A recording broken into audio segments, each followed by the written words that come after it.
કચ્છના બંનેમાં 20 કાળિયારનું પુનઃ સ્થાપન કરવામાં આવ્યું છે. ચિત્તા સંરક્ષણ પ્રોજેક્ટ હેઠળ બંનેની ઇકોસિસ્ટમ મજબૂત કરવા વન વિભાગે 5 નર અને 15 માદા સહિત 20 કાળિયાર ગ્રાસલેન્ડમાં છોડ્યા હતા. તો સેટેલાઇટ ટેગથી સતત મોનિટરિંગ કરવામાં આવી રહ્યું છે. હવે બંનેમાં પણ ચિત્તાના આગમનની તૈયારીઓ વધુ તેજ બની છે. નમસ્કાર, હું નેવિલ ચૌધરી, નાયબ વન સંરક્ષક બન્ની ગ્રાસલેન્ડ ડિવિઝન કચ્છ ભુજ ખાતે ફરજ બજાવું છું. અને આપણે બધાને સુવિદિત છે એમ પ્રોજેક્ટ ચિત્તાના ભાગરૂપે આપણે બંને વિસ્તારમાં અત્યારે કામગીરી ચાલુમાં છે. અને એક ચિત્તા માટે થઈને પ્રે બેઝ ઓગમેન્ટેશનની જે કામગીરી અત્યારે બંનેમાં ચાલી રહી છે, એના ભાગરૂપે આપણે અલગ અલગ જગ્યાએથી અત્યારે તૃણાહારી પ્રાણીઓ બંને ખાતે આપણે એકજૂટ કરી રહ્યા છીએ. એના ભાગરૂપે તાજેતરમાં જ આપણે જાણ્યું હશે કે 15 ઓગસ્ટના રોજ વનતારા તરફથી આપણને 20 કાળિયાર વન્ય પ્રાણીઓ આપણને મળ્યા છે.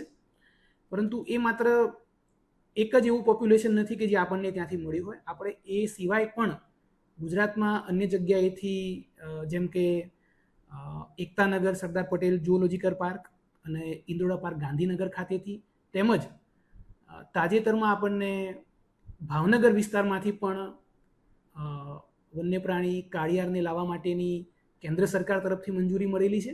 અને આપણે એના ભાગરૂપે 9 કાળિયારનો એક લોટ બંને ખાતે લાવેલા પણ છીએ.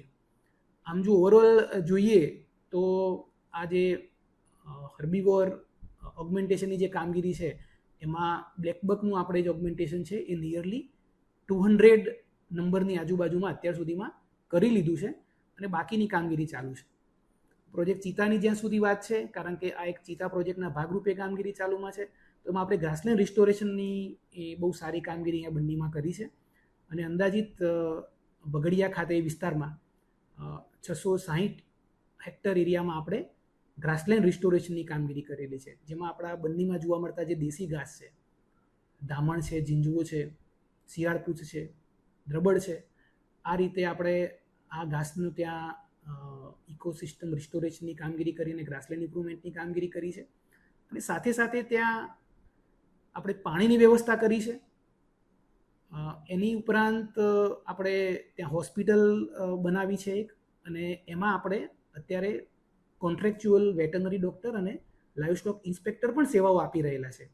એટલે આમ ઓવરઓલ જોઈએ તો આપણે ચિત્તા માટે ના માત્ર એક ઇકોસિસ્ટમ રિસ્ટોરેશન કે પ્રે બેઝની વ્યવસ્થા કરી છે, પણ સાથે સાથે એના હેલ્થને લગતું મોનિટરિંગ આપણા પાસે થાય એ માટેની પણ આપણે વ્યવસ્થા કરેલી છે. અને એના માટે આપણે મેડિસિન્સ પણ વસાવી છે અને ઇક્વિપમેન્ટ પણ વસાવેલા છે. અને અપેક્ષા આપણે રાખી રહ્યા છીએ કે ખૂબ જ ટૂંક સમયમાં ચિત્તા બંને ખાતે આગમન થશે.